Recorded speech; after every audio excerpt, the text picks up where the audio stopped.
बिस्मिल्लाहिर्रहमानिर्रहीम। अस्सलाम वालेकुम दोस्तों। आज का हमारा लेसन है जी importance of photosynthesis.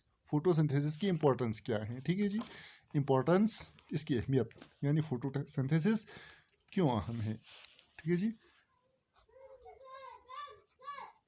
Importance of photosynthesis, photosynthesis, importance of photosynthesis. तो इसकी अहमियत बहुत ज़्यादा है। क्यों? क्योंकि सबसे पहले इसकी अहमियत यह है कि ये क्या कर लेते हैं जी, it provides food for all living things.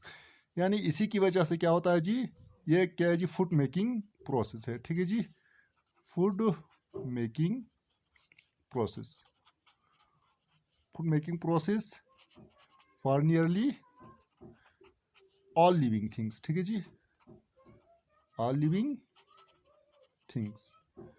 और इसकी दूसरी अहमियत यह है कि इसकी वजह से क्या होते हैं जी, ऑक्सीजन पैदा होता है। कल हमने कहा था कि इसकी वजह से ऑक्सीजन प्रोड्यूसिंग प्रोसेस, क्या जी, it is oxygen producing process है, ठीक है जी, प्रोसेस। और आप जानते हैं कि ऑक्सीजन की क्या अहमियत है, ठीक है जी। तमाम जानदारों को जिंदा रहने के लिए ऑक्सीजन की ज़रूरत होती है, और ऑक्सीजन हम कहाँ से हासिल कर लेते हैं जी, फोटोसिंथेसिस के अमल से पैदा होता है, ठीक है। तो इसका मतलब ये हो गया कि ये हमारे जो कायनात है उसमें ज़िंदगी, उसकी अहम वजह क्या है जी, फोटोसिंथेसिस है। अगर फोटोसिंथेसिस ना हो तो क्या होगा जी, फूड का मसला पैदा हो जाएगा और ऑक्सीजन का मसला पैदा हो जाएगा, यानी कोई भी जानदार जिंदा नहीं रह सकते फूड और ऑक्सीजन के बगैर। तो फूड और ऑक्सीजन पैदा करने का जो प्रोसेस है वो फोटोसिंथेसिस है, ये इसकी अहमियत है, ठीक है, इंपॉर्टेंस है। दूसरा हमारा लेसन है जी effects of different factors on photosynthesis, ठीक है जी। फोटोसिंथेसिस के ऊपर इफेक्ट्स करने वाले जो फैक्टर्स हैं, तो इस बारे में फैक्टर्स इफेक्ट आर डिफरेंट, ठीक है जी। तो हमने सिंपली कहा था कि कार्बन डाइऑक्साइड जब किस चीज़ से मिलता है जी, वाटर से मिलता है, ठीक है जी। यहाँ पर हमने दो चीज़ें लिखा था, एक है जी सनलाइट, और दूसरा था क्लोरोफिल, ठीक है जी। इसकी रोशनी इसकी मौजूदगी में क्या बनता है जी, ग्लूकोज बनता है, C6H12O6 और ऑक्सीजन बनता है, ठीक है जी। पानी और जो कार्बन डाइऑक्साइड और पानी जो है वो सनलाइट और क्लोरोफिल की मौजूदगी में आपस में मिलकर क्या बनता है जी, ग्लूकोज, और ग्लूकोज यानी फूड, ठीक है जी। इसको ग्लूकोज को पौधे बाद में स्टार्च और दूसरे ग़िज़ाई अज्जा है उसमें तब्दील कर लेते हैं, ठीक है जी। तो और ऑक्सीजन में बदल जाते हैं, ठीक है जी। अब देखें तो यहाँ पर सबसे पहला जो फैक्टर होगा वो कार्बन डाइऑक्साइड है, ठीक है जी, कार्बन डाइऑक्साइड। अगर कार्बन डाइऑक्साइड ना हो, ठीक है जी, सबसे पहला फैक्टर क्या है जी, कार्बन डाइऑक्साइड। अगर कार्बन डाइऑक्साइड की रेट पर, ठीक है जी, उसकी शरह में कमी बेशी हो तो उससे क्या होगा जी, फोटोसिंथेसिस पर असर पड़ेगा, ठीक है जी। क्यों? क्योंकि ये बहुत ही अहम कंपोनेंट है। फोटोसिंथेसिस का बहुत ही अहम कंपोनेंट क्या है जी, कार्बन डाइऑक्साइड है। अगर कार्बन डाइऑक्साइड मौजूद ना हो तो फोटोसिंथेसिस का अमल बिल्कुल ही नहीं हो सकता। इसी तरह अगर इसका रेट कम हो तो भी क्या होगा, फोटोसिंथेसिस का अमल कम होगा। इसके लिए फोटोसिंथेसिस ज़्यादा होने के लिए इसका कार्बन डाइऑक्साइड वाफिर मकदार में होना ज़रूरी है, ठीक है जी। और दूसरा फैक्टर है जी वाटर। दूसरा फैक्टर क्या है जी, वाटर है। ये पहला फैक्टर हो गया। दूसरा फैक्टर आपका होगा जी वाटर, ठीक है जी, वाटर। तो वाटर भी क्या है जी, एक अहम कंपोनेंट है।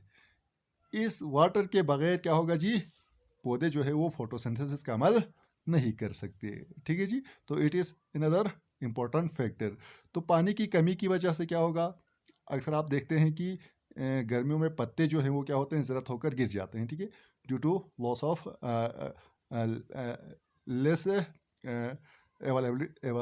Ability of water. पानी की जो कमी है उसकी वजह से क्या होते हैं जी, पत्ते जो हैं वो ज़रत होकर गिर जाते हैं, ठीक है। तो फोटोसिंथेसिस का अमल पानी के बगैर नहीं हो सकता, क्योंकि एक अहम कंपोनेंट है, ठीक है जी। और तीसरा आपका है जी सनलाइट। तीसरा नंबर पर लाइट या सनलाइट, ठीक है जी। लाइट, सनलाइट के बगैर अब देखो रात को जो है वो क्या करते हैं, पौधे फोटोसिंथेसिस का अमल नहीं कर सकते क्योंकि रात को जो होते हैं वो लाइट मौजूद तो नहीं होते, ठीक है जी। तो सनलाइट ही वो एक ऐसा ज़रिया है जिसमें पौधे क्या कर सकते हैं, ग्रीन प्लांट्स फोटोसिंथेसिस कर सकते हैं। अगर लाइट ना हो तो रात को जो है फोटोसिंथेसिस का अमल रुक जाता है। अब चौथा कंपोनेंट है जी क्लोरोफिल, ठीक है जी। चौथा कंपोनेंट आपका क्या है जी, क्लोरोफिल। क्लोरोफिल, अब क्लोरोफिल भी ना हो तो क्या कर सकते हैं जी, पौधे फोटोसिंथेसिस नहीं कर सकते। क्यों?